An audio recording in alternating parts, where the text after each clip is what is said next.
Boa noite, boa tarde, bom dia. Eu não sei em que horário vocês estão vendo esse vídeo, mas eu me chamo Romário Batista e sou o criador do canal do YouTube Profeta do Bem. Gostaria de pedir a vocês que, se pudessem, se inscrever, caso gostem do vídeo, compartilhem com seus amigos para que esse vídeo alcance o máximo de pessoas.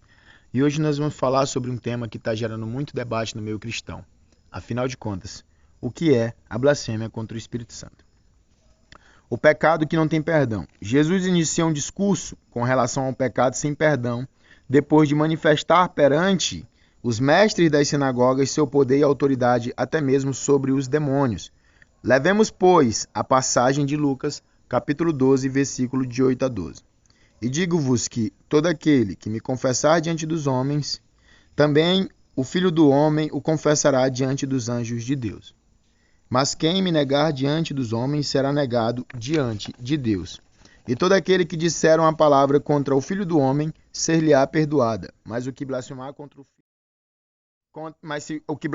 Espírito Santo jamais será perdoado. Quando Jesus Cristo está morrendo na cruz, a primeira coisa que ele fala é: Pai, perdoa-lhes, eles não sabem o que fazem. Isso é um pecado contra Cristo. A crucificação de Cristo é um pecado contra o próprio Cristo. Mas o próprio Cristo na cruz pede para Deus perdoar as pessoas que estão fazendo aquilo. Ora, pois, por que pecar contra Cristo teria perdão? Mas pecar contra o Espírito Santo não existe perdão. Vamos entender melhor essa passagem. Existem alguns textos no Novo Testamento que dão a ideia de que alguns pecados não têm perdão, como, por exemplo, a blasfêmia contra o Espírito Santo, registrada no Evangelho de Mateus, capítulo 12, versículo 31. Marcos, capítulo 3, versículo 28 a 29. A incapacidade de arrepender-se de pecados em Hebreus, capítulo 6, versículo 4 a 8, e o pecado para a morte descrito em 1 João, capítulo 5, versículo 16. Embora os referidos textos estejam lidando com situações particulares, todos eles tocam em uma realidade comum: o fato de homens e mulheres possuírem noções intelectuais de coisas sagradas, mas estarem dispostos a abandoná-las. Mais precisamente, tais passagem denuncia o estado perigoso de alguém que afirma possuir o conhecimento divino e, ao mesmo tempo, nega Cristo como ápice dessa revelação. Lembrando que essa passagem, esse vídeo, com relação à blasfêmia contra o Espírito Santo, ele é direcionado exclusivamente para o povo que se diz povo de Deus. O apóstolo Paulo afirma que Deus não leva em consideração o pecado do tempo da ignorância. Paulo matou, se não matou, pelo menos estava na votação acerca da morte de Estevão, perseguiu os cristãos da época, e a gente vai para Davi, que matou, roubou a mulher do seu amigo, adulterou, mentiu e fez outras coisas que iam contra a vontade de Deus, e mesmo assim obteve perdão. Nessa passagem específica, Jesus está conversando com os líderes das sinagogas da época, os fariseus e os saduceus. E Jesus Cristo sempre deixou bem claro um fato, todo aquele, que não crê no Filho do Homem já está condenado. E ele também sempre afirmou que, se não fôssemos crer no que ele dizia, éramos para crer pelo menos no que ele fazia. Jesus Cristo falava que podia muitas coisas e afirmava ser o próprio Filho de Deus.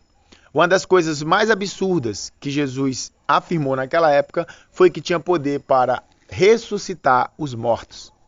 Mas além de falar que podia ressuscitar os mortos, Jesus ressuscita os mortos da época, alguns mortos, e em uma oportunidade especial ele faz isso aos olhos de várias pessoas, líderes da sinagoga, incluindo fariseus e saduceus. Então Jesus, na sua passagem pela terra, deixou prova incontestável de que de fato era quem dizia ser. Logo, pois, resistir às palavras de Cristo ou resistir ao próprio Cristo era um caminho certeiro para resistir ao próprio Deus e assim também resistir ao Espírito Santo. O Espírito Santo é deixado na terra como Espírito Consolador, para convencer o homem do pecado. Logo, pois, todo aquele que não consegue se convencer do pecado, morre sem salvação. E morrer sem salvação é morrer sem Cristo. Então, posso afirmar para vocês nesse vídeo que blasfemar contra o Espírito Santo é morrer sem Cristo. Porque todo aquele que crê será salvo, mas o que não crê já está condenado. Não podemos afirmar que o pecado do tempo da ignorância pode ser levado em consideração. A própria mulher de Jó falou muita besteira contra Deus num momento de raiva, porque tinha perdido seus 10 filhos. E mais tarde a gente vê que Jó tem novamente 10 filhos, provavelmente com a sua mulher. Muitos ateus e satanistas que não conhecem Deus falam muita besteira contra Deus, contra a sua obra e contra a Bíblia. Mas eles não conseguem obter sobre si o mesmo peso de pecado com relação aos cristãos que afirmam conhecer Deus. Porque todo aquele que diz conhecer Deus, mas vai contra a sua vontade ou resiste a Ele, está resistindo à salvação. Nesse vídeo podemos levar em consideração também uma passagem na Bíblia que fala enquanto há vida, há esperança.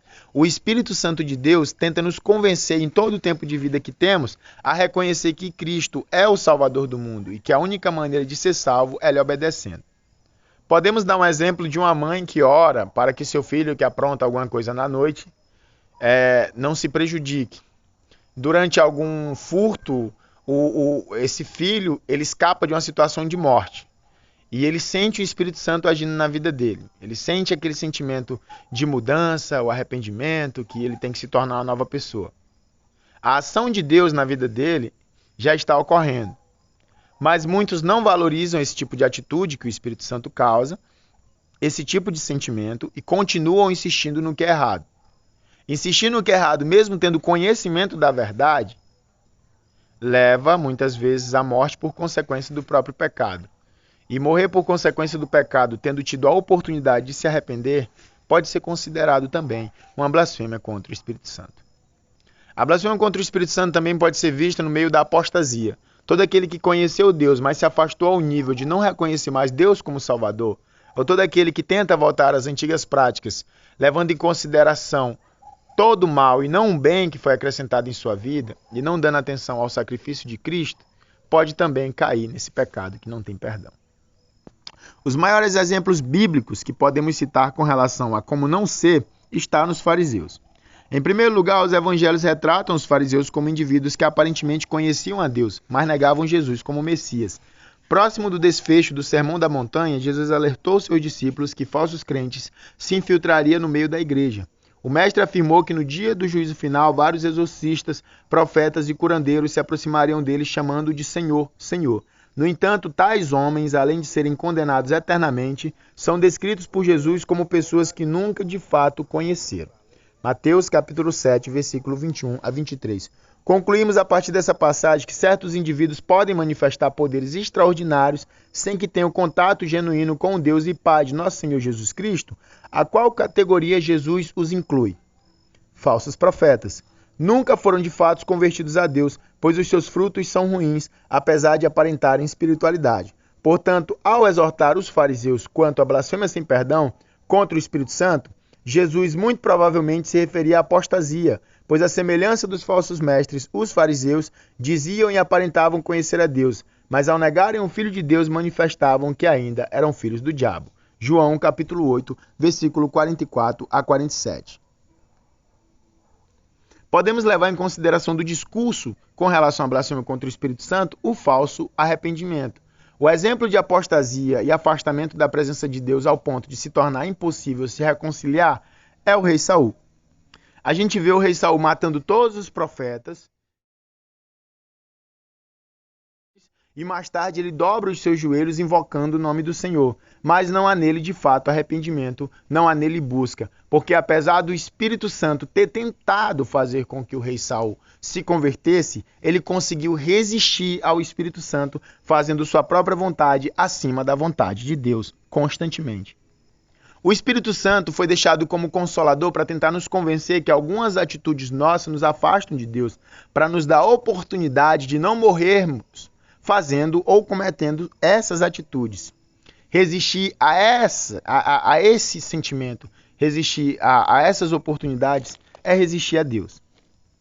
O maior exemplo bíblico dado com relação a isso eram os próprios mestres da sinagoga, que não queriam reconhecer Jesus Cristo como Salvador, insistindo ainda na lei de Moisés, afirmando que eram fiéis a Deus pela lei de Moisés. Mas por conhecer o coração desses mestres, dos fariseus, dos saduceus e de alguns dos escribas, Jesus poderia afirmar que de fato eles estavam blasfemando contra o Espírito Santo, porque com a boca eles falavam que conheciam Deus, mas o coração deles insistia em fazer as coisas que não agradavam a Deus. Inclusive eles falavam sobre amor, mas praticavam ódio. Diziam acreditar em salvação, mas estavam planejando matar o Mestre, que era o autor e consumador da graça e da salvação que viria sobre toda a terra. Repito novamente para vocês a minha opinião formulada sobre a blasfêmia contra o Espírito Santo. Blasfemar contra o Espírito Santo não é xingar, algumas vezes, algo considerado sagrado. Blasfemar contra o Espírito Santo não é dizer besteira ou duvidar de Deus de vez em quando, porque nós passamos por isso. Blasfemar contra o Espírito Santo é resistir à mudança. É sentir que Deus quer que você se torne algo novo. É sentir que Deus quer que algumas coisas erradas têm que ser deixadas de fazer. É sentir que a mudança está chegando, que você tem que parar de praticar algumas obras que desagradam. E mesmo assim continuar insistindo em fazer aquilo que desagrada. Blasfemar contra o Espírito Santo é sentir a presença de Deus entrando na sua vida, é sentir a mão de Deus te tocando, mas mesmo assim resistir a essa ajuda. Blasfemar contra o Espírito Santo é ouvir uma pregação de convencimento, é ouvir a voz de Deus no seu ouvido, mas mesmo assim resistir a esta voz, resistir à pregação, resistir a algo que está insistindo que você se torne algo melhor. Os fariseus são o maior exemplo de blasfêmia contra o Espírito Santo. Jesus Cristo nunca insistiu tanto com alguém como insistiu com os fariseus. Jesus Cristo deixou todas as provas de que era quem dizia ser e convenceu da melhor maneira as pessoas que menos precisavam de convencimento, porque eram os que diziam conhecer a palavra. Jesus pregou mais para os fariseus do que pregou para as pessoas simples. Jesus demonstrou mais milagre aos olhos dos fariseus do que demonstrou aos olhos das pessoas comuns da época. Mas mesmo com todas as provas, mesmo com todos os fatos apontando para a verdade que Jesus Cristo era o Filho de Deus, esses homens, por ignorância, ou hipocrisia ou ego, resistiram a essa verdade. E por resistir à verdade de que Jesus Cristo é o Filho de Deus, e por resistir ao próprio sentimento de mudança, esses homens acabaram morrendo sem a salvação, que era Cristo. Repito novamente. Blasfemar contra o Espírito Santo é morrer sem Jesus Cristo.